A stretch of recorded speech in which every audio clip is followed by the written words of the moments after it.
Sue Fisher doing some more campfire cooking. I'm just going to show you how I'm doing my meat and veg separation. So what I've done is I've cooked the meat on this side of the grill and I've got my veg on that side so that none of the raw meat juices drip down into the vegetable baking parcels.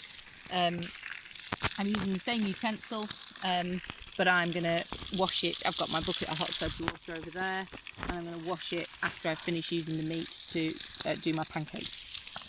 Thank you.